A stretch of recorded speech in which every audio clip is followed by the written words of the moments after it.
pledge allegiance to the flag of the United States of America and to the republic for which it stands, one nation, under God, indivisible, with liberty and justice for all.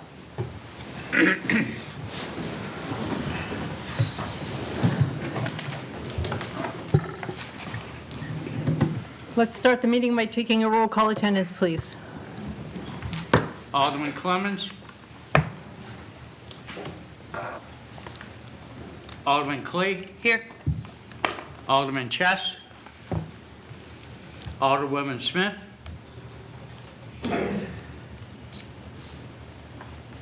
Alderman Theobald. Here. Alderman O'Brien is present. Alderman Gregg. Here. Alderman Dowd. Present. Alderman Sullivan. I'm here attending via Zoom as I'm out of town on work. I can hear you and I'm alone in the room. Alderman Senate. Here. Alderman Johnson. Present. Alderwoman Kelly. I'm here. Alderman Morgan. Here. Alderman Lopez. President Wilshire. Here. You have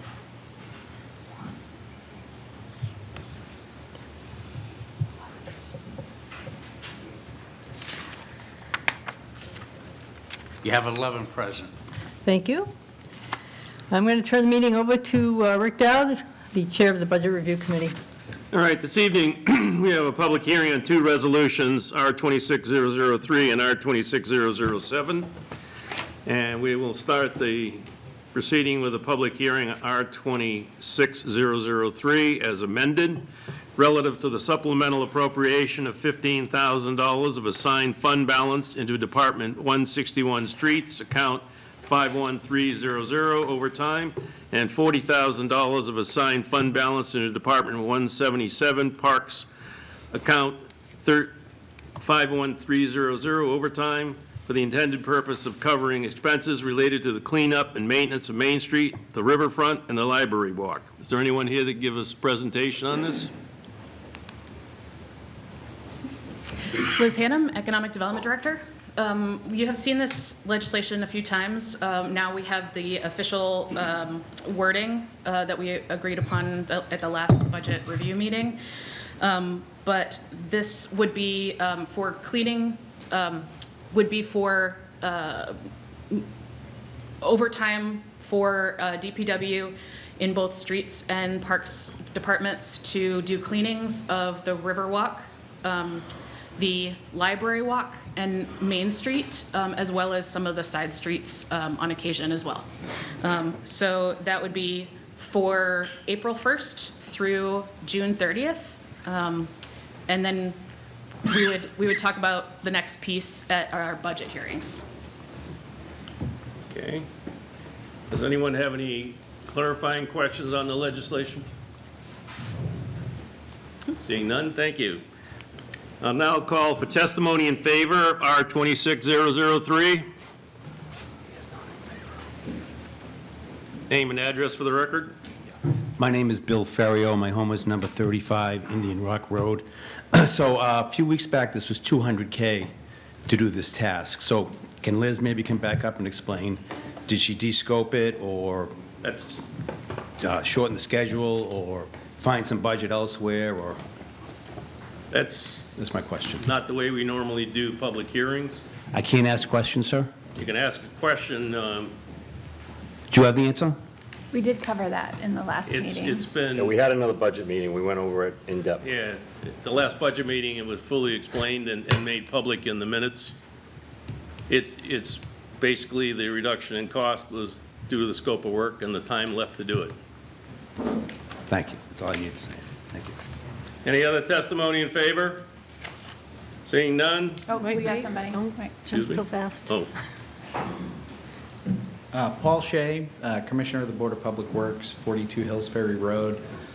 I just wanted to take a moment and speak in favor of this and express appreciation for Director Hannum's work with the division and the amount of deliberation and thought that has gone into ensuring that all areas of the Riverwalk that need this level of care and maintenance are attended to. It's really important to the neighborhoods, and it's especially important to downtown in terms of the welcoming atmosphere. We have invested so much in the Riverwalk, and to ensure that we have a adequate maintenance plan for all of the areas and people are made to feel welcome and safe in the full length of it is so important to me, and I know it's important to a lot of people, and I appreciate that, and that's why I'm in favor of this. Thank you. Thank you. Any other testimony in favor? Seeing none. Testimony in opposition? Seeing none. Once again, testimony in favor? Seeing none. Once again, testimony in opposition? Seeing none. I'll now close the public hearing on Resolution R-26003 at 7:06 PM.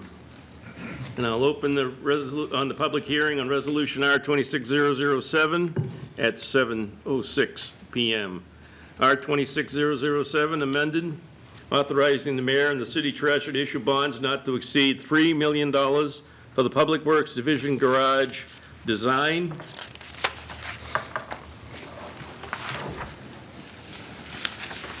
Okay, is there anyone here? Alderman, yes. Director Cummings. Yes, thank you, Mr. Chairman. For the record, Tim Cummings, Director of Administrative Services. I believe the intention or plan this evening is going to do a quick overview or presentation on the project and the specific regarding the specific legislation before you this evening. I am going to begin by introducing the Director of Public Works, Director Photo. But before I do that, I'd like to set the stage a little bit for the room and for you all. It's been a long time coming. I feel like this legislation has taken a while, and so I'm really appreciative to be here this evening to continue to advance this project. And so just to reorientate folks, what I'm asking for this evening is your favorable recommendation on R-2607, because it is a project that is currently underway and it's overseen by the Joint Committee on Infrastructure and the Board of Public Works, and we've presented a total project budget at a couple of occasions in that joint committee. Just as a refresher, we're looking at, and though we're not fully designed, a total project cost of just about $54 million or a tick over that, and that will get more refined as we go on. In that financing plan that I just alluded to in the joint committee, we had presented a couple times relative to the total project cost, and we outlined a financing plan and the funding sources through a few different means, and I'm pleased to report to you that the legislation before you stays true to what we had previously discussed in that joint committee. Ultimately, there's going to be a need for about $48 million in new debt to be authorized. You may all recall that we repurposed about $2.2 million in debt for this project. We are going to move around some of the existing appropriations that are available to us, so we don't have to authorize any additional debt. Through various capital projects that are wrapping up. There's some additional monies in the solid waste fund. And we believe from there we can cobble together that $54-ish million that I referenced. And the big takeaway that I want to make sure you all are cognizant of is that everything that we're talking about fits into the previously contemplated debt service plan, and this was a project that we prioritized during our capital planning, and so we are in good stead to be able to move forward based on that policy guidance. Couple other points that I'd like to make. I had sent along a communication to you all back on March 2nd. I'm not sure if you've seen that or have that, but that communication went into detail on how this $3 million is going to be used. I'm not going to go into detail right now on that, but it's essentially being used to continue the design, or what we call the pre-construction phase of the project. And so I want to make sure you are aware of all that. And then I'm going to take this opportunity to highlight one particular issue that has come up as a concern for this body, rightfully so, and also try to address it this evening. And that's relative to how we as a community handle our long-term facilities in terms of deferred capital maintenance and just our general facilities planning. I actually came before the Personnel Administration Committee back in April of last year and presented on this topic, and I have the presentation I gave here with me this evening. I'm happy to share this all with you again for those of you who didn't see it, but it talked in detail about developing a comprehensive facilities management program here in the city and how we would do that. And our plan, subject to your approval, is to continue moving that forward, and it's part of the FY27 budget. This is something that we've been working on over the last couple of years, and I submit to you that we will continue to prioritize that because we recognize it's a need here in the community. So with that being said, Mr. Chairman, I'd like to hand it over to Director Photo, who will go into a little bit more detail than I just did, but I wanted to introduce this legislation this evening because of its vital importance. Thank you. Director Photo? I'm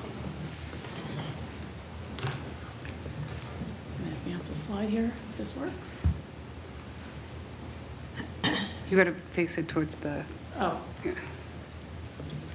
No? still not. Is that on full screen? Yeah. I think so. Yeah. The keyboard, if Okay, that doesn't work, the keyboard. It was working earlier, now it's not going to work. Yes. Want to Lauren to go on? Is that just share screen now? And I'll start. Okay, thank you. Right here, the computer is right there. Good evening. Oh, There we go. we'll start. There we go, okay. Lisa Photo, Director of Public Works. First, I'm really grateful it's not snowing this evening and that we could get together because this has been really tough to schedule. And we appreciate the opportunity to present on the Public Works Garage and Maintenance Facility tonight.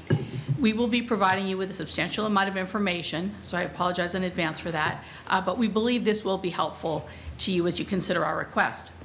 Joining me this evening are presenters Joe Sullivan, who is the city's owner project manager from Left Field, Jeff Alberti, president of Weston and Sampson, Rob Prunier, executive vice president of Harvey Construction, and Scott Leclerc, CEO of Fitzmyer-Tachi.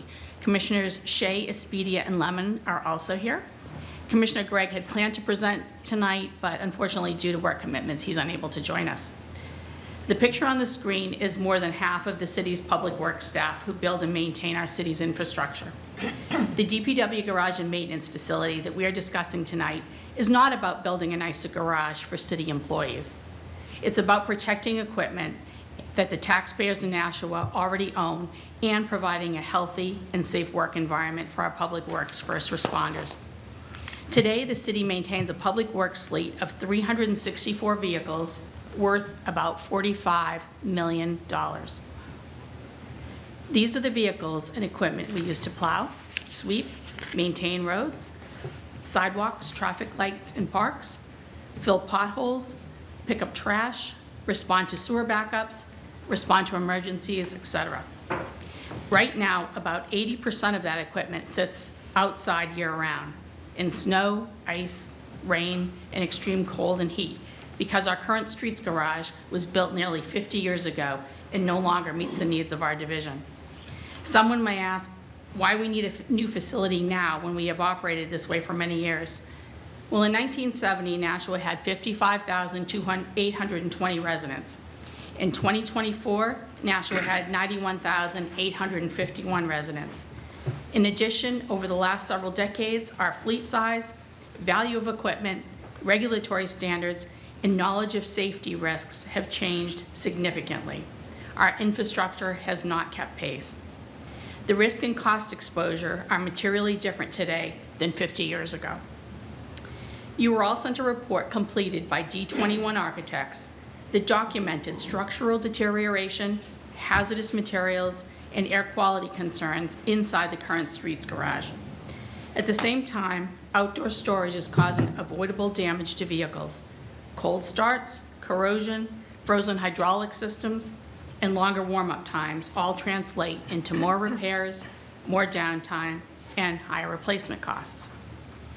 A modern facility would allow more vehicles to be kept indoors, reduce breakdowns, extend vehicle life, and improve response time during storms and emergencies.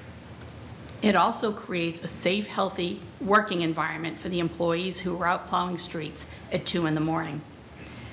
Just as homeowners protect their car in a garage to make it last longer, this project protects a $45 million public investment. Over time, the avoided repair and replacement costs are expected to offset a significant portion of the project's cost. Delaying the project does not avoid the expense, it increases it. Construction inflation and ongoing repair costs continue to rise each year we wait. Public Works has been good stewards of tax dollars, saving millions over the years on such projects as the skate park, Main Street sidewalks, Atherton Park, and the landfill recycling buildings. We don't ask for a lot, and when we do, we need it. The garage and fleet maintenance facility is about the reliability of essential city services, safety, and long-term financial responsibility. It ensures that when residents need our services, the equipment required to do that work is ready and dependable. Now I'd like to show a timeline, and I think this helps to show that the DPW facility has been in the discussion and planning phases for a very long time. In September 2015, BOA approved Resolution R-15-172, allowing for the acquisition of 141-143 Burke Street. I think we all know what happened there, so I won't get into that. In April of 2019, Mayor Donchis appointed elected officials and DPW staff to develop a plan for the potential construction of a building at the landfill. The group discussed creating a plan that would be inclusive of all stakeholders and to discuss possible solutions to provide an appropriate work environment for all DPW departments. In May of 2019, the Board of Public Works decided to hire a third party to review our buildings and provide recommendation. In July of 2019, Harvey Construction was chosen to do this work after interviewing 3 firms. The scope of the work included reviewing all of our properties and report back to the committee the cost of rehabilitating our existing facilities versus building new. In November of 2019, Harvey presented their findings to the Board of Public Works, and the board voted to move jointly with the Board of Aldermen and Infrastructure Committee to pursue and build a new home for the Division of Public Works. In December of 2019, the board gave a favorable recommendation on R-19-187, which authorized the treasurer to sell bonds for the new facility. In March 2022, groundbreaking for the new facility happened. In March 2023, DPW moved into the current administration building. In May of 2025, HKT, Left Field, and Harvey were hired to design the garage facility. In October of 2025, we received Conservation Commission approval. In November of 2025, we received Zoning Board approval. And in January of 2026, we received Planning Board approval. So we've been through a lot with this project, as you can see. And with that, I'd like to turn it over to Jeff Alberti, who is president of Weston and Sampson.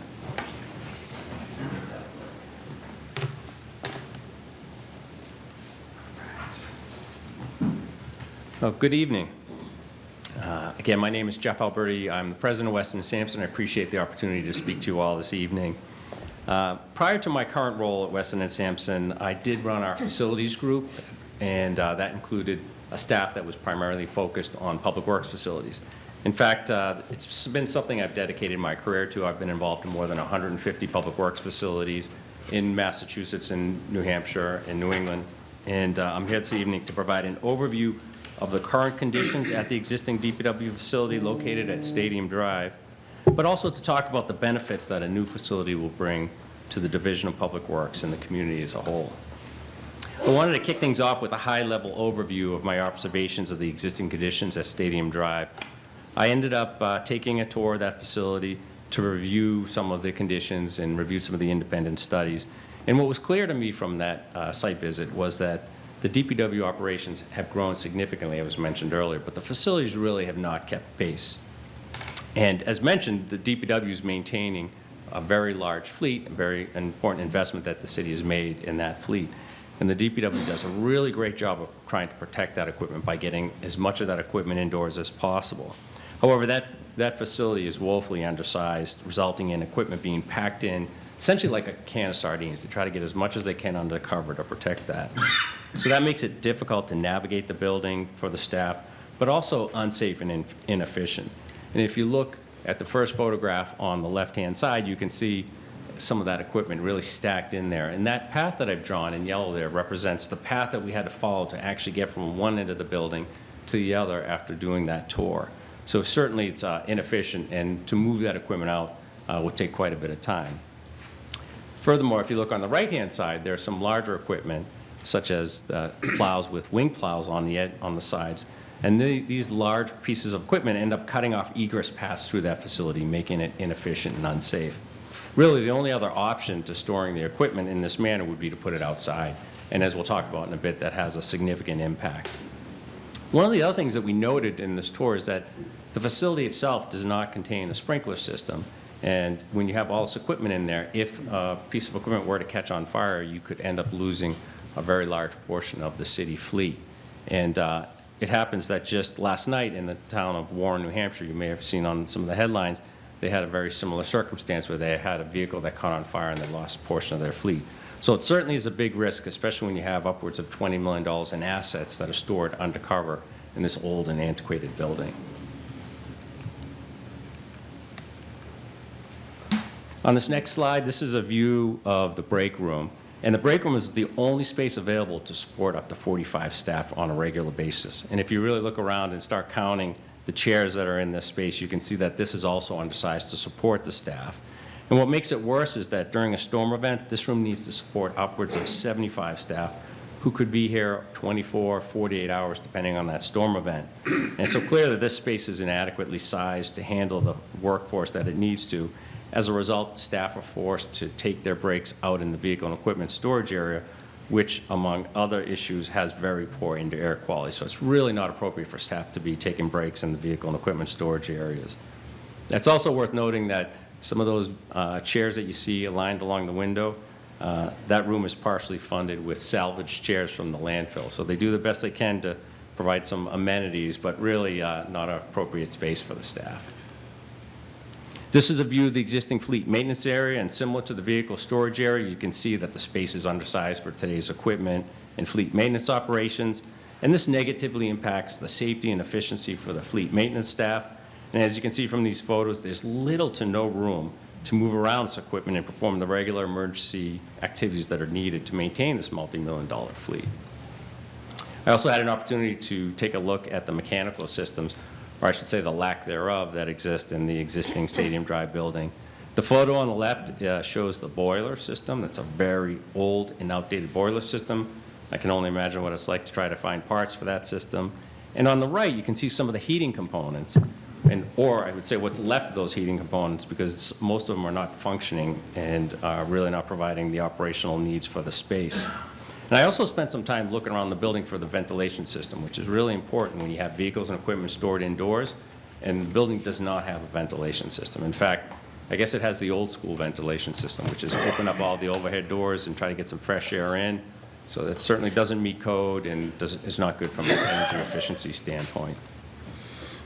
And so because the facility is undersized, you find that more than 80% of that fleet, of this $45 million fleet, is stored outdoors, exposing that multi-million-dollar fleet to harsh winter conditions, which in turn, that impacts the vehicle life expectancy, increases maintenance costs, it contributes to operational inefficiencies, and exposes employees to unnecessary safety issues.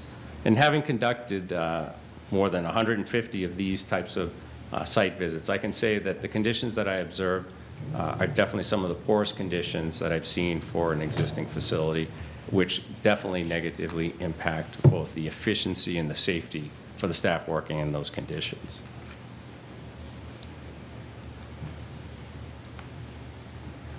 So the next few slides, I wanted to just summarize that the city was able to do a couple of independent evaluation reports. They looked at the overall envelope of the Stadium Drive facility, as well as the hazardous building materials and indoor air quality.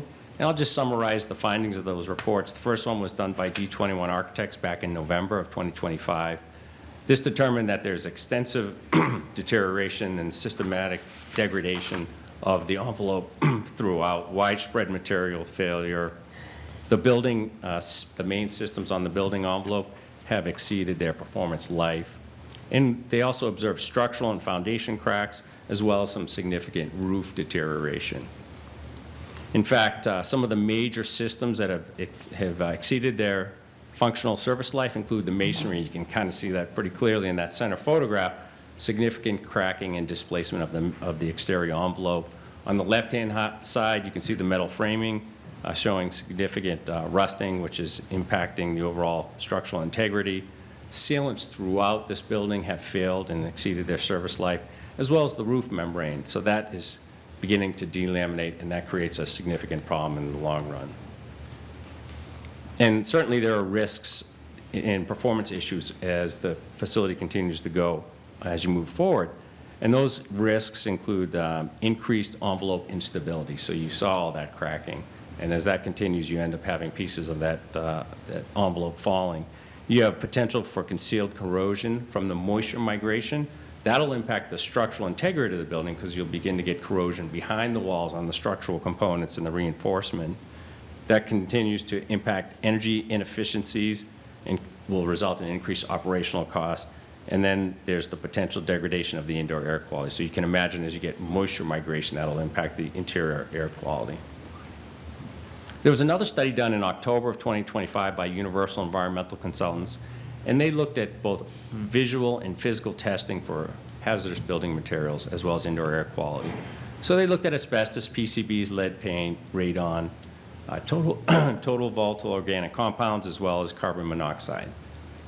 And on the front of asbestos, PCBs, and lead paint, there is expectations that there is remediation that's required to deal with that based on the history of the building itself. But interior, they also took a look and measured the indoor air quality. And probably the most significant concerns start with your CO levels. They tested the carbon monoxide levels without the vehicles running and were able to get hits above the reportable concentrations, measurable concentrations. And as everyone knows, CO has a significant health impact to employees working in those conditions. And the same is true for the total volatile organic compounds, where they tested that and found that they were above target guidelines, similarly having impacts to staff that are working in those conditions. And certainly there should be no surprises because that building does not have the necessary ventilation system that would meet today's code requirements. So taking all of that information, one of the next steps and one of the next few slides, I wanted to talk about one of the big questions that I think I've received on every project that I've done in my 30-year career, and that is why should the vehicles and equipment be placed under cover? And because we've been asked that question so many times over the years, we've put together a list of the main topics, because it could be, I could go on all day about the importance of putting equipment indoors, but I wanted to boil them down to these 5 topics. And the first being employee safety. And that's number one with all of these facilities. You want to create a safe environment for your staff. And when you have large equipment, what you can see as an example of an employee safety issue is staff that are coming in during inclement weather, snow and ice buildup, they have to try to clear off that equipment. You can see in this case you have someone standing on the running board as well as a tire reaching over trying to clear off that vehicle. So certainly putting this equipment outdoors exposes staff to these unnecessary conditions. Second piece is public safety. I think everyone knows that Public Works is a first responder. They're responsible for getting on the roads, clearing the roads so that the other first responders can do their jobs as well. So time means a lot to every department. And if that equipment is stored outdoors, and as I'll show you some examples later in this presentation, you can have issues with getting that equipment started, getting it cleared off. You can see equipment that's covered or equipment that's plowed in. So if that equipment can't respond, that can result in public safety issues throughout the community. The third piece is the protection of that equipment. We talked about this being a $45 million investment that the city has made. And putting that equipment undercover will absolutely extend that life of that equipment and reduce corrosion as shown in some of these example photographs. And that kind of ties into the cost effectiveness of operations. And the way that we've been able to put this together is to look at what is the cost to construct just a simple vehicle storage garage, so your cost to construct, maintain, and operate that space, compared to putting all that equipment outdoors. And that results in increased vehicle maintenance costs when it's stored outdoors, a decrease in the vehicle life expectancy, meaning you're going to be replacing it more often. You're going to have increased non-productive labor when it's stored outdoors, trying to prep that equipment, as well as other operational impacts, employee safety impacts, and potential environmental impacts. And through that analysis, and it's a detailed cost-benefit analysis that we've developed, we've determined that it'll cost anywhere from 2 to 3 times more if you store that equipment outside over the life of that building. So clearly there's an economic value to housing that equipment undercover. And as an example, to back up those numbers, we've done case studies and interviews with numerous departments across New England. And this is one of the case studies where a community purchased 3 large dump trucks, and that's the truck shown in the upper right, but they only had room to store that one they purchased 3, but they only had room to store 1 indoors, that's the one in the upper right.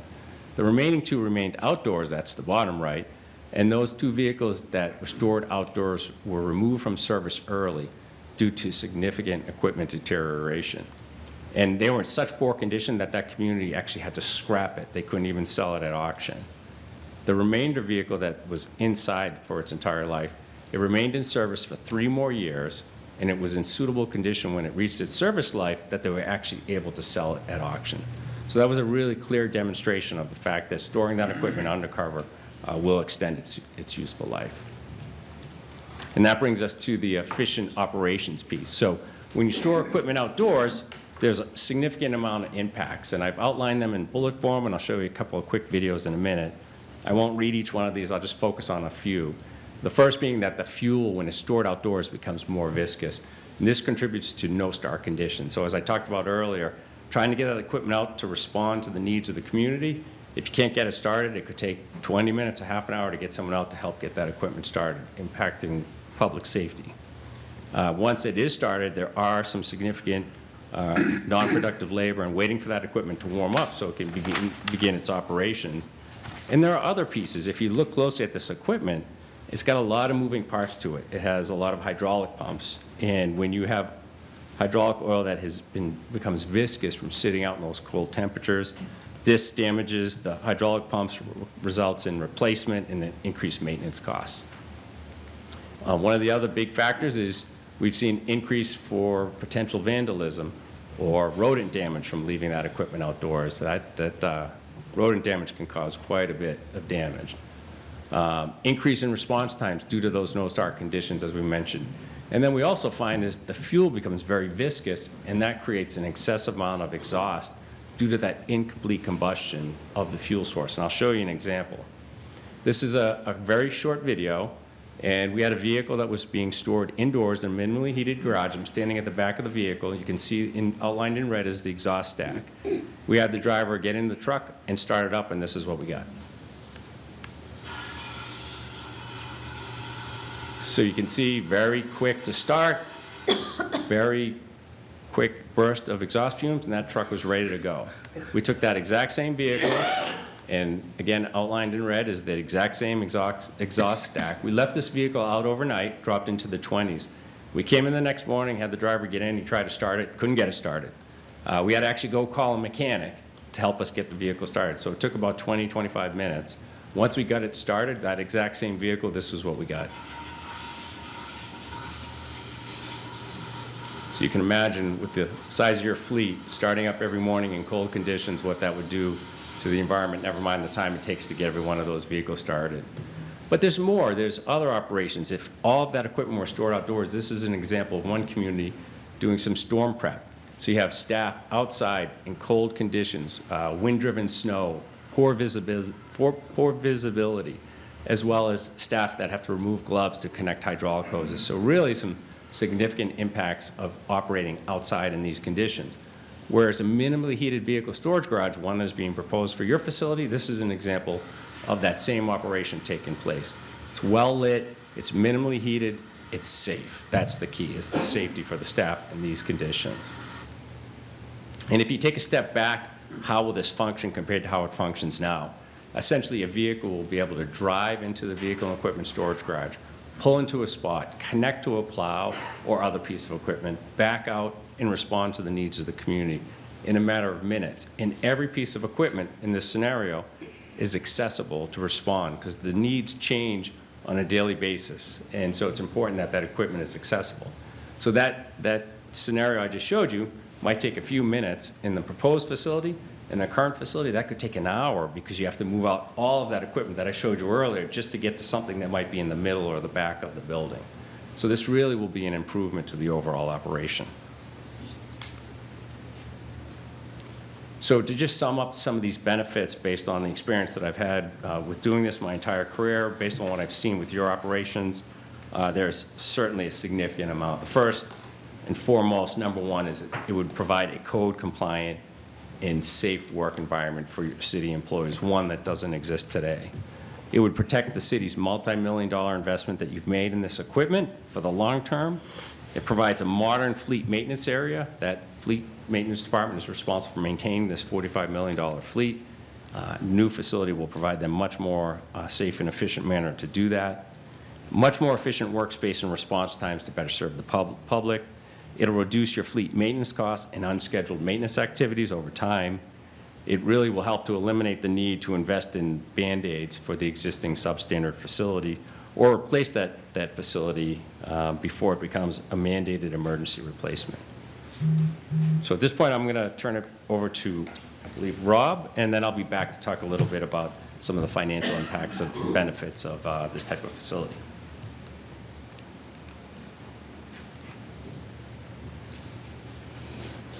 It's fine, I don't have to worry about it. Coming after an engineer is not an easy thing.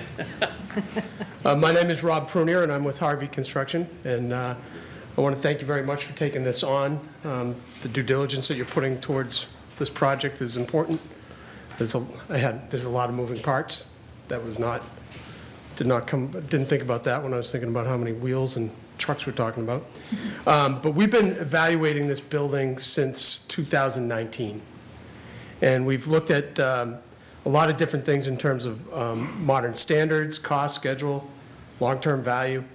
And after reviewing the building and reviewing the independent engineering reports that you've all seen, which is kind of scary,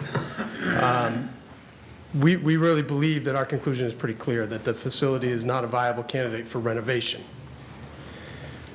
It's got systematic failure everywhere you look.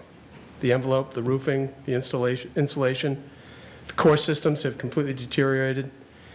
Never mind the operational side of things that Jeff mentioned, but resulting the ongoing water intrusion, and it really creates a poor performance for the building.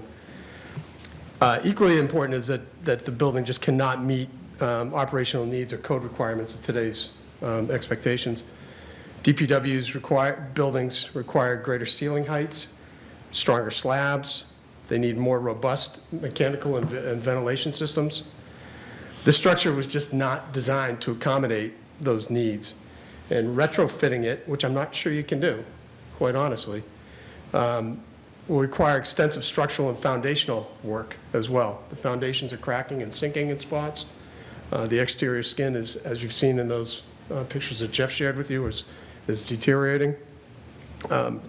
So it really makes this situation, in terms of thinking about renovating, kind of impractical and cost prohibitive. In theory, if you start renovating this building, you're taking it all the way down to the bones. So you're talking about replacing the entire building as it is. And that's where we'll get to this in a second. In addition, buildings that were built from 1972 to 1980 are falling apart across the country right now. That was a time of energy crisis, of high inflation. There were so many factors that were going into poor construction during that period of time that we're seeing it everywhere we go. It's become a situation where it's far more economical from a programmatic and a financial perspective to just build new than it is to really look at these existing buildings that were built back then in the 70s. A question has been raised about adding new ventilation to the existing building, and we do not think that's feasible, quite honestly. Modern ventilation systems require larger ductwork, additional equipment, more space than older buildings like this one were designed to handle. The existing structure and floor-to-ceiling heights of this building and the foundations just does not provide enough room to add new and modern ventilation to that building. So that's something that makes it, looking at it from that perspective, very difficult. You'd need to cut through structural elements. You'd have to reinforce the building to bring in this bigger equipment, more efficient equipment. You'd have to lower ceilings, which does not make it feasible for the operational side in terms of the cranes and the lifts that you need today for these big trucks. So really, adding new ventilation is not a feasible option to this facility. From a cost standpoint, and that's what you see in front of you today. In 2021, we kind of looked at it from a square foot basis in a blue sky, if I could have everything perfect kind of scenario in terms of program, and that was coming in at about $66 million. Now that's hard costs. It does not include soft costs, architectural, engineering, equipment, furniture, fixtures. I give the DPW team credit. They really hunkered down and said, okay, how do we make this a feasible situation that can take care of Nashua? And they got the square footage down to 136,000, give or take. And that price kept coming down a little bit as they kept tweaking it and working it to that 42 million that you see here. So that is a feasible option. And you'll notice that 13 acres is an important part of that. That's the type of space that you need to build the program that you need to take care of the city. If you look at the existing Stadium Drive building, it's a 50,000 square foot building. Like I said, we do not see any value to the building. When the steel is deteriorating, you're in trouble. Never mind the rest of the skin of the building. So we took a look at it and took a little bit of an estimate and said, okay, not only do we have to pay for new construction, but we have to pay for abatement. If you have not been in that building, it's a little scary walking in visually. You don't even have to do any testing. You can see it. You have to abate that building first, then you have the cost of demolishing it. And when you demolish this building, the foundations are useless, so you have to take all that away to build new. So you're at about a $20 million investment just to replace what's there today.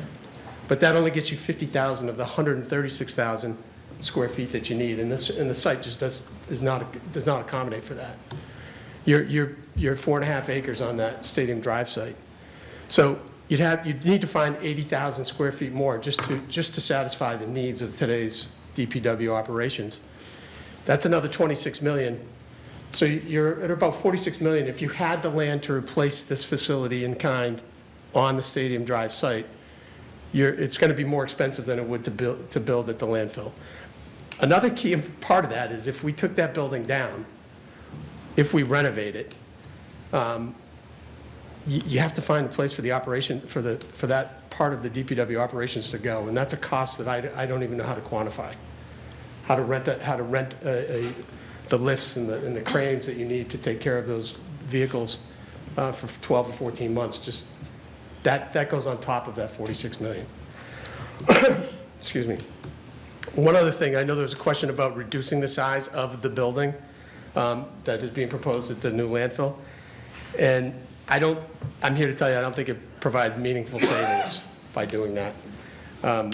You have major costs, such as site work, utilities, foundations, and certainly the core systems remain largely fixed, no matter how big that building is.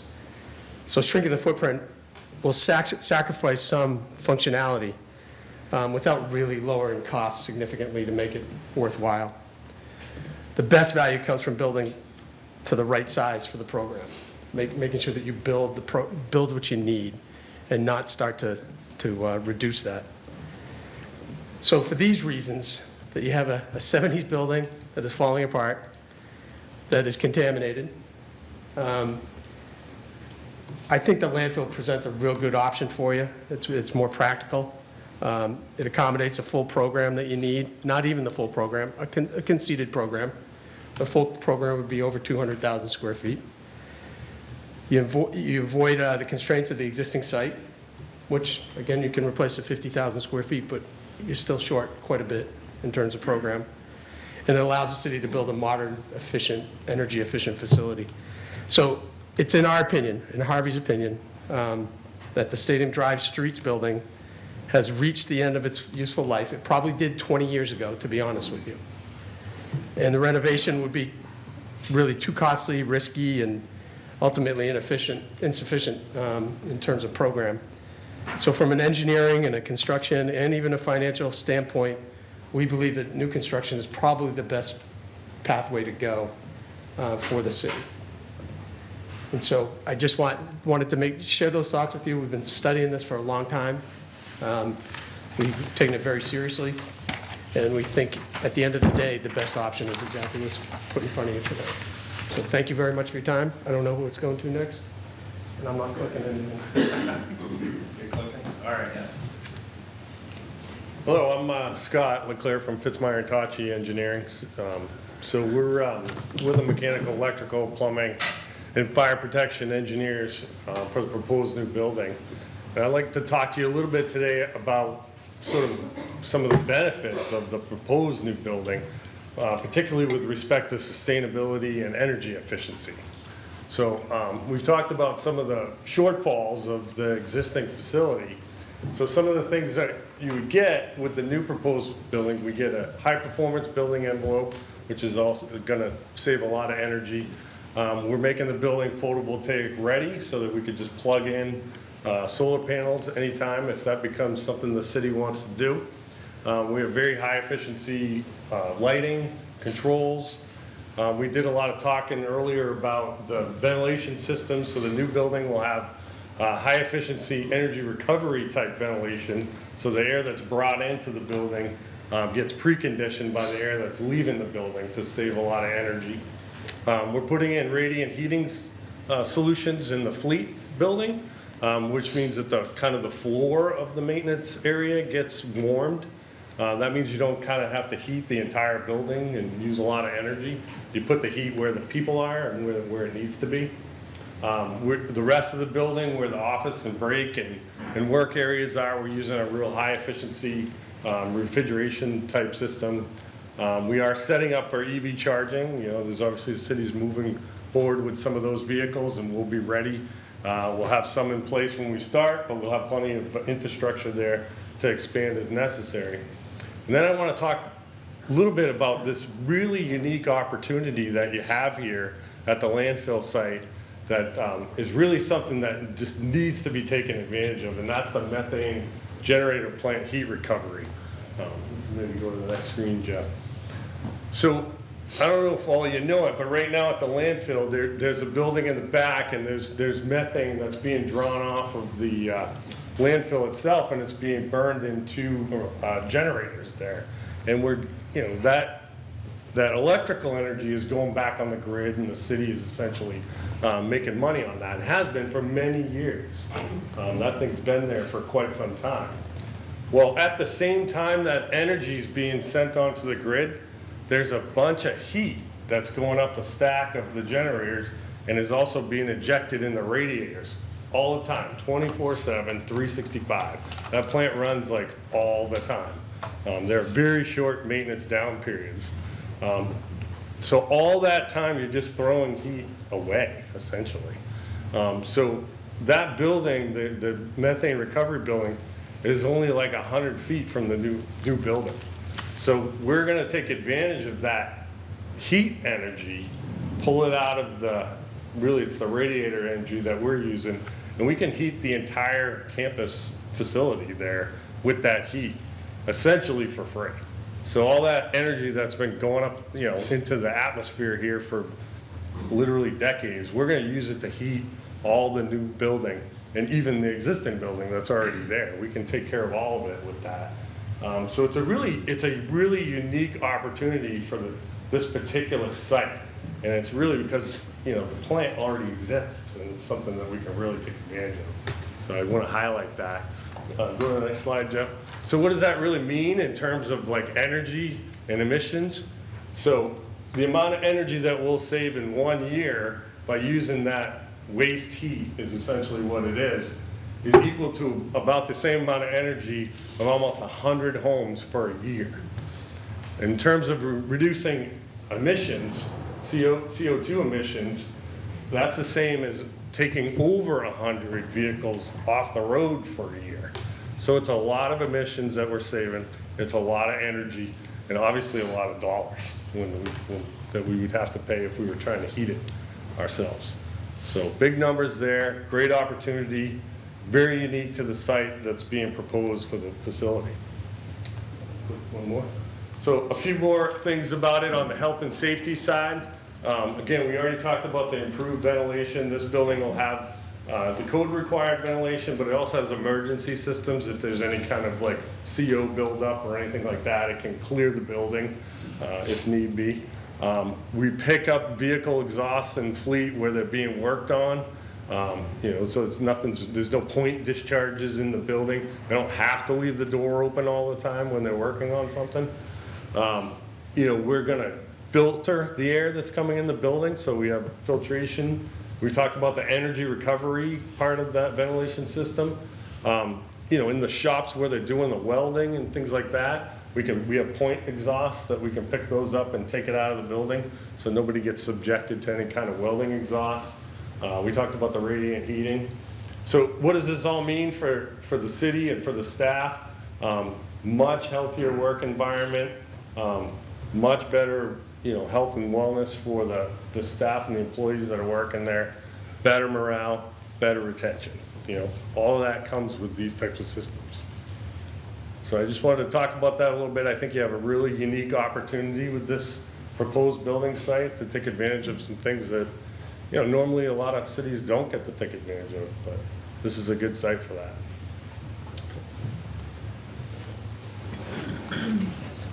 Okay, I'll try to round things out here. In earlier slides, we talked a lot about the impacts of the cold weather storage. So I wanted to talk a little bit about the savings that the city can expect over the life of a new building. And one of the greatest benefits of a new facility is that the city will be able to protect, under this scenario, an additional 103 vehicles, which is significant considering the cost of your fleet. Those assets that will now be protected, the additional assets, there's about 14.7, nearly $15 million in assets that you'll be able to protect. And as I will discuss in a few minutes, protection of these assets will generate $25 million to $45 million in cost savings and cost avoidances over the 50-year life of that building, and that's based on those detailed cost-benefit analyses that we've completed over the years. So let's recap our current situation. As was mentioned earlier, the building was built in the 1970s. It's approaching 50 years old. It's riddled with OSHA compliance issues and challenges, as well as demonstrated from the independent studies, it's really exceeded its useful life. And due to that limited size of the building, the DPW is only capable of storing 67 vehicles. That's about 20%, less than 20% of your fleet undercover. The remaining 297 are stored outdoors. That's exposing 80% of that $45.2 million fleet, or exposing $36 million of those assets to the impacts of exterior storage. And as we mentioned, and I'll repeat it a few times because it's important to understand what all those impacts are, but that includes reduced vehicle life expectancy for the equipment, increased maintenance costs, increase in non-productive labor, as well as employee safety issues. So what is proposed? As part of the new DPW garage and maintenance building, the DPW will be able to store 170 vehicles compared to that 67 that they're currently storing. And mind you, in a much more efficient manner than they're currently stored. So that's an additional 103 vehicles that will be moved from that outdoor storage to indoors. And this will protect that $14.7 million in assets and result in increased operational efficiencies. And this ultimately will provide a modern garage that is not only OSHA compliant and safe for staff, but also environmentally conscious, helping to protect the city's staff and the environment for many years to come. So as mentioned earlier, there's a significant benefit to locating that fleet indoors, and those costs come in cost savings as well as cost avoidances. And that really consists of reduced vehicle maintenance costs. That's a significant one when you're storing this equipment outdoors. The increased vehicle life expectancy will spread out your replacement costs over time.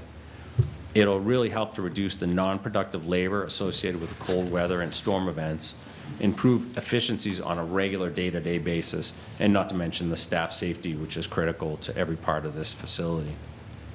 And based on that comprehensive cost-benefit analysis that we've developed over 20 years of field investigations and staff interviews, the estimated savings associated with protecting that additional 103 vehicles over the 50-year life of that building will range from that $25 million on the low end to $45 million on the upper end. And this translates into about $500,000 to $900,000 in annual savings associated with this building. I also understand from some of the discussions earlier that the city 20 years ago was looking to build a new public works garage, and having been designing these public works facilities for the last 30 years, I know that it would have been a fraction of today's costs. And that's the premise for this next slide, and that is that there is a cost to waiting. And based on the slide that I'm showing you here, you can see that we've looked at it in, if you wait 5 years, wait 10 years, or wait 15 years, what the cost impacts would be.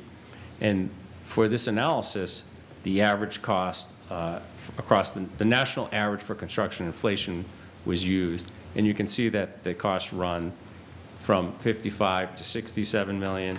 So you have 12 million if you wait 5 years. You have 26 million if you wait 10 years, and 44 million if you wait 15 years. But not only will there be cost escalation for construction, but the city will also lose out on the opportunity to recognize the operational and maintenance savings that we've talked about through this presentation. And while the cost escalation figures are based on national average, we've been tracking them for the last 10 years. And coming out of COVID, we saw significant increases. We saw spikes in the 30 to 33% range, and that was due to supply chain issues and labor shortages, and certainly in the current conditions with geopolitical uncertainty and tariff uncertainty, there could be additional increases that aren't calculated in these estimates looking out 5 to 10 years. But one thing is for certain, the size of the facility and the needs will not shrink over time, but there will be a significant cost to that exact same facility if we wait. Some of the other things that are important to take into consideration is that I understand the city's in favorable bonding conditions, so that also helps with the overall planning. So from my independent review of your existing conditions of your proposed plan and what the city is proposing to construct, I think that you have a great solution in front of you to address the problems that we've outlined in this presentation. And that solution is protect an additional $14.7 million in fleet assets, move 103 vehicles indoors, thereby extending the life of that equipment by 5 to 10%. And quite frankly, I think it's going to be a lot more than that based on some of the studies that we've done over the years. This will end up reducing your annual maintenance costs significantly. It'll actually allow your mechanics to focus on preventative maintenance instead of emergency repairs, which you find when you store that equipment outdoors. It'll improve storm and emergency response times as well as just general response times for the department. And by the numbers, you have a $54 million investment. You have the potential estimated annual savings of $500,000 to $900,000, as we just summarized. And for a life cycle cost avoidances, that could be $25 million to $45 million. And certainly, as I mentioned, any delays will result in additional costs associated with the cost escalation in the market. So I thank you very much for the time to present to you this evening, and be happy to answer any questions. Okay, before I open it up to clarifying questions from the board, for a long time I've been hoping for a business case analysis and a cost-benefit analysis on our major projects, and I thought this presentation was outstanding. So I want to thank you for putting that together. It certainly tells the story correctly, and it certainly shows the cost-benefit analysis. Amplifying questions from anyone on the board? Yes, Alderwoman Kelly. Thank you, and thank you for the presentation. I just wonder if maybe Director Photo could just focus in on what the public hearing is about. It's that first initial, what is it, design phase, just so they know what we're actually approving tonight. If I may, Tim Cummings, Director of Administrative Services, I think I can probably address that. Go ahead. what we're here this evening to hopefully earn your favorable recommendation on is R26007. And communication was presented to you on March 2nd that detailed what the $3 million is going to be used for. In summary, it is for design and pre-construction type services to be able to keep advancing the project. We would be coming before you again in the near future, once we're further along in design, to seek an authorization for the construction. Now, with that being said, a bulk of the monies would go to the architect, but not all of it. Some monies would go towards site prep work to start to get the site ready so we can keep the project on track. And then there would be some other miscellaneous soft costs that's necessary, such as inspections and testing and project management services. So that's a high-level summary of what's outlined in the March 2nd communication. Thank you. All set? Alderman Sullivan, then Alderman Lopez.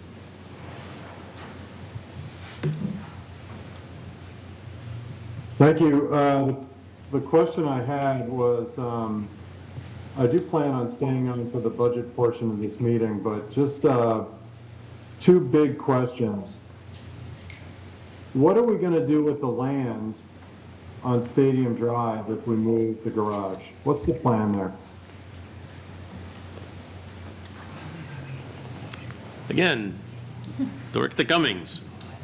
Yes, thank you. Tim Cummings, Director of Administrative Services. That is a great question, and that would be a great problem to have to solve. And we don't have that answer yet this evening. So I can tell you what you don't want to hear is legally the process would be is the DPW would essentially release control of it. It would fall to administrative services. We would be the stewards of the land and asset until this body and the mayor decided what you would want to do with it. Thank you. Does that answer your question, Alderman Sullivan? Yes. Whoever wants to take this one, how does building this new building help the average Nashua? I didn't hear. Say that question again? How does building this building help the average Nashua? How does it not? How does building this building help the Nashua, typical Nashua resident? The average and average.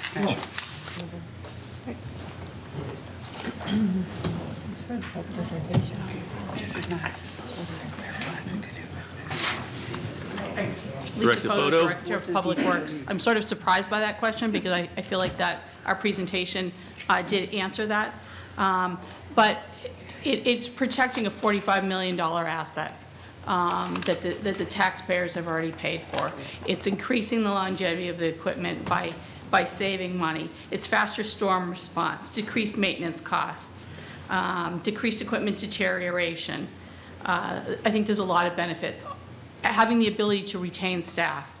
You know, many of you have toured the street's garage with me. It's deplorable conditions. How do you retain staff working in those types of conditions?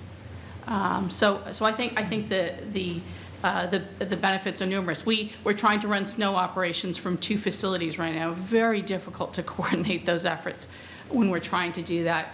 During this winter, the boiler broke down numerous times during snow operations. So not only were they trying to plow at 2 a.m., but they have a building that doesn't even have heat. I mean, it's pretty awful, the conditions that they're working in. It's been going on for a very long time. So I think that the benefits to the taxpayers are numerous. We need a building to be able to operate out of so that we can be there when you need us.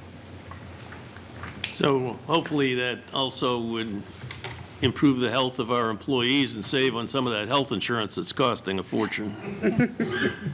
All set, Alderman Sullivan? Yes. All right, Alderman Lopez, then Alderman Gregg. So I'm not sure who can answer this question, but I had a question about the methane heat exchange system. Somehow in my 10 years in Alderman school, I never bumbled into anything about methane and how long it's released. So I was wondering about the longevity. How long will we be pulling enough methane to potentially heat this whole facility? Is there any kind of fluctuation over time, or is this basically like an indefinite heat source? Anybody? Scott? Yeah, so it's Scott with Fitzmyer and Tachi. Yeah, so we've pulled some logs of the operation of the plant. It's very consistent. It's like I said, it runs almost at sort of an average of about 90% of the full output over the whole year. So, and it's been doing that for a long time, well, since it's been built.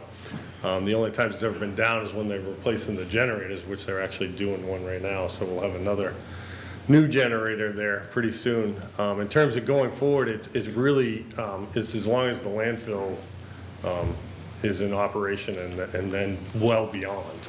So, you know, it's gonna be the life of this building, yeah, that it's gonna keep going. Because that just keeps, you know, that stuff just keeps generating over time. So you have a really solid source that operates at a very high output rate. And it's, so it's very consistent, yeah. Definitely. I appreciate that. I'm sure you consider that. I just am ignorant of methane use. Yeah, unfortunately, there's just more going in the landfill all the time, and it just keeps on generating. Yeah, no pun intended. All set, Alderman Lopez? Yes, I appreciate the answer. And by the way, when we designed the existing office building, we took into account that we were going to add this at some date, so all the hookups and hookup capabilities are already built into that building. Alderman Gregg and then Alderman Johnson. Well, in the spirit of the State House, I'm going to do a would you believe, but I think that DPW has a very interesting role in our community where they literally touch every single person in this community. So whatever's happening at DPW is affecting every single resident in Nashua, and so that's a huge thing. And I'm a firm believer that how you treat your employees, especially when they do services like this, is how they go out into the world. So this is a huge effect on, you know, our entire community by how we're dealing with this.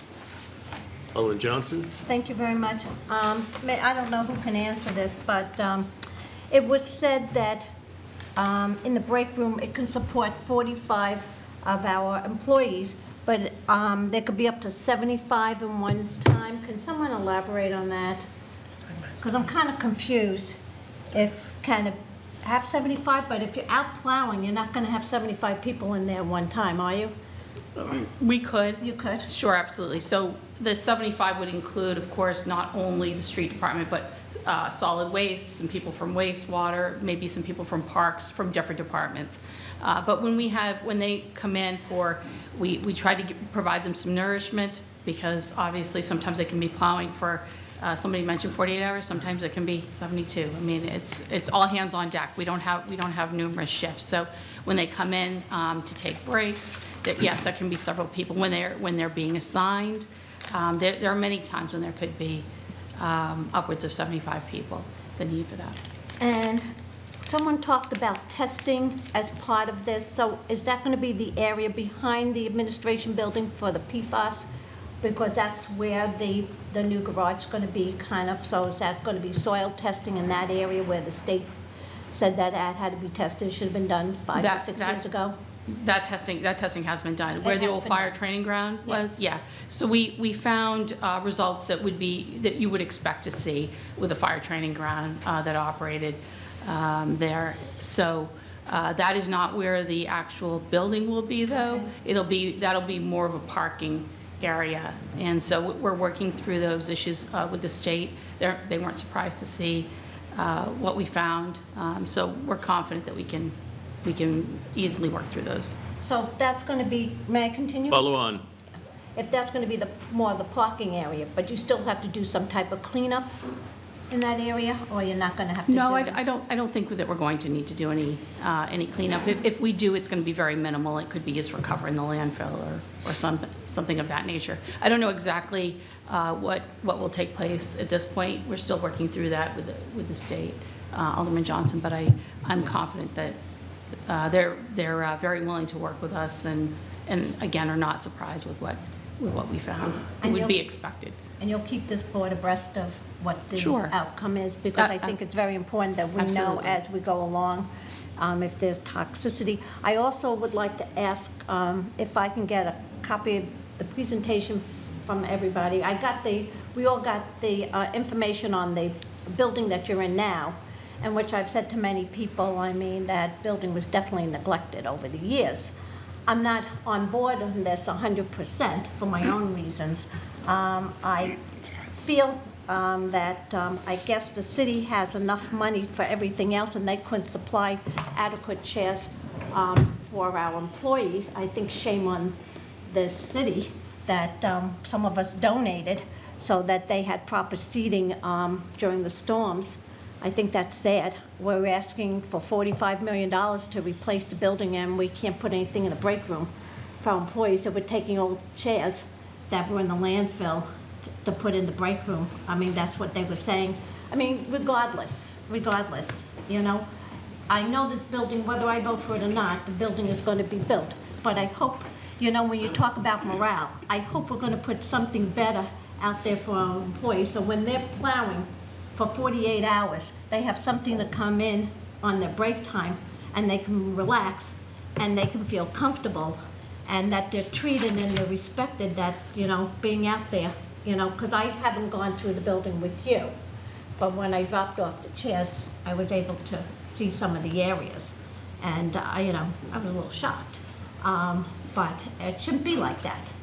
You know, if we do for one department, we should be doing for another department, and these guys, if we're going to call them our first responders out there, then we have to treat them so because they're the ones out there that are plowing 48 hours, and they're not going home to their families, and they're not sleeping, and for them to have old furniture, I was really appalled by it as a taxpayer. So when you talk about how is this affecting our taxpayers in the city, this affects the morale, definitely. Okay. Thank you very much. May I respond to that? Yes. Quickly, thank you. Alderman Johnson, we could afford new chairs. That break room is despicable. I'd be happy to take you for a tour anytime. The bathrooms are horrible. The whole facility is horrible.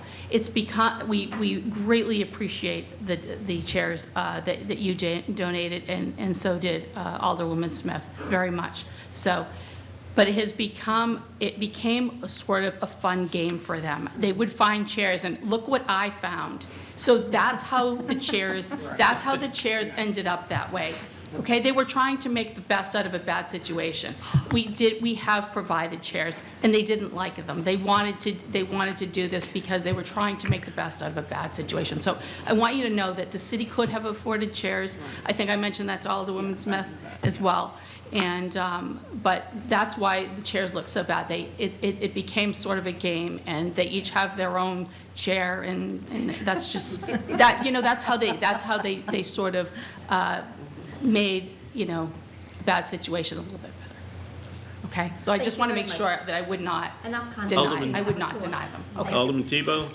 Yeah, thank you, Mr. Chair. Can we just be reminded that we just should be doing clarifying questions, not debating or talking about the issue? Because I got a lot of things I could say, but I want to wait till we're going to have a meeting afterwards. Yeah, so whatever's covered in this aspect of the public hearing, we probably don't need to hear again during the budget meeting. Thank you. Any other questions? All right. I'll now open the public hearing and testimony in favor of R 26007. Testimony in favor?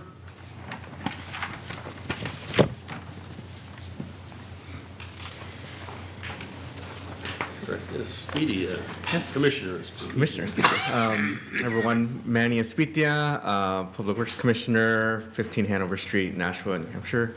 I'm here in support of the new Public Works garage. We desperately need it. One of the first things I did when I was elected to the Board of Public Works was tour the existing facility, and it was rough. And you know, I think if we want to invest in our city, investing is not having part of the wing of our, of a snowplow not being able to fit and hitting the existing structure. Like that's not how we're going to make sure that we salvage parts here. So, I worry that by not acting, by not doing something, we are acting. We are making it so that we're pushing this down the road. It's going to cost even more money to do it down the road. So I want to make sure that this happens. It's an investment for our city.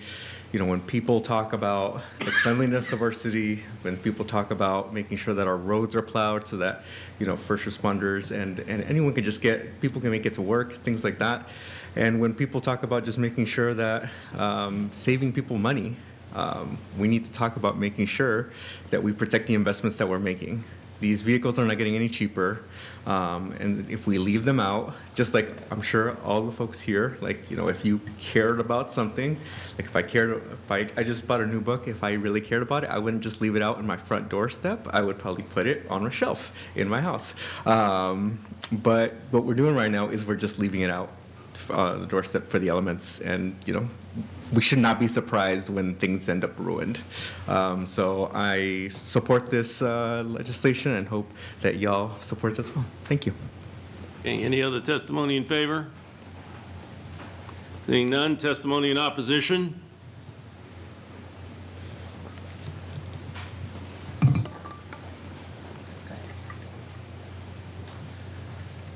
Lori Ortolano, 41 Berkeley Street.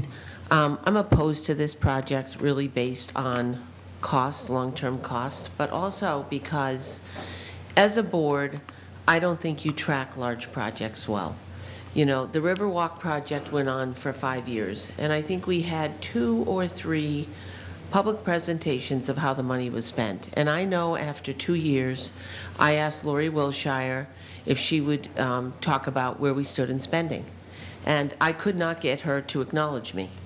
I filed a right to know to see if I could see where the spending was. It took months, and I got a pish-posh of data that was really hard to read. I'm tired of seeing this city and this Board of Aldermen ask for large sums of money and then never track a project. I even asked board members to create an ordinance or a policy where you want quarterly accounting.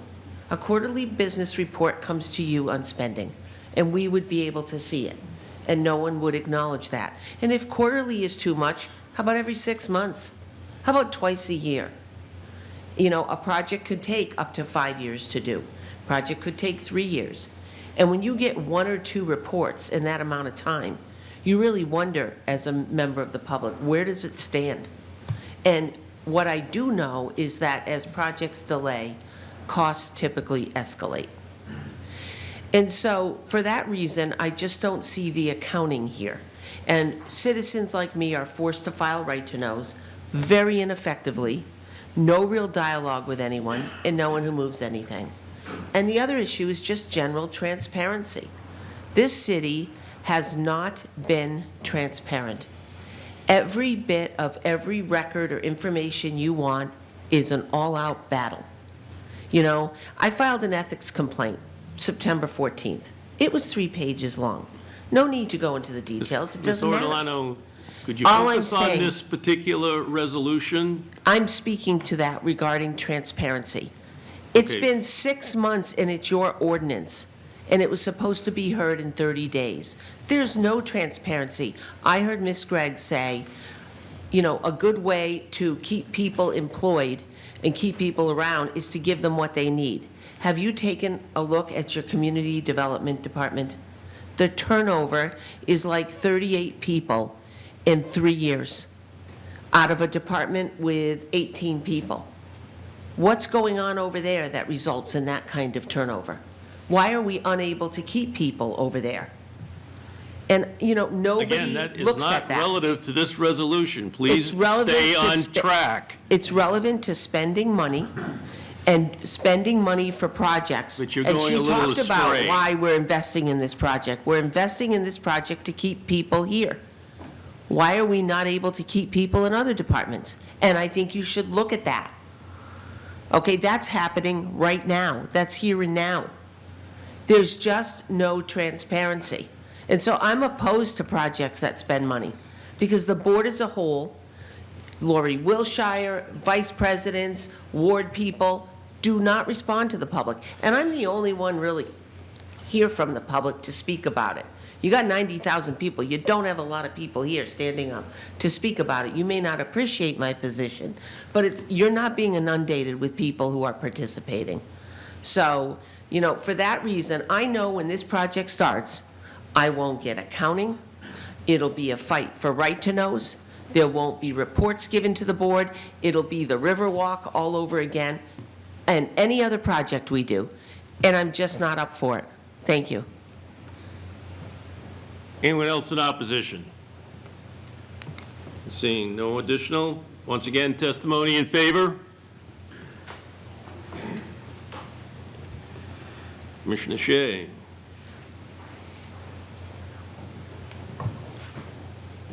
Thank you very much. My name is Paul Shea. I'm one of the Board of Public Works Commissioners. I live at 42 Hills Ferry Road. I have come to speak in favor of this. For me, one of the most important questions that we can ask about the business that we conduct as a city is what is it that we would prefer? We spend some time and there seems to be some energy that goes into what we would not prefer, but the most important thing is what we would prefer. And we have city workers that are out there 24/7 clearing the roads. They're out there every day clearing the trash. They're out cleaning up the parks. There are a lot of benefits to this project. For me, I would prefer, most of all, that we care for our employees. When I began on the Board of Public Works, I also got a tour of the facility. Commissioner Spitia got a tour 2 years later when he first came around. And that facility is certainly not what we should prefer. It's certainly not what's good for our employees. There were birds in there at the time. The garage doors needed to be replaced, and we've mended, but it's not enough. It's not enough to show respect to the people that care for the hard work that it takes to keep this place together.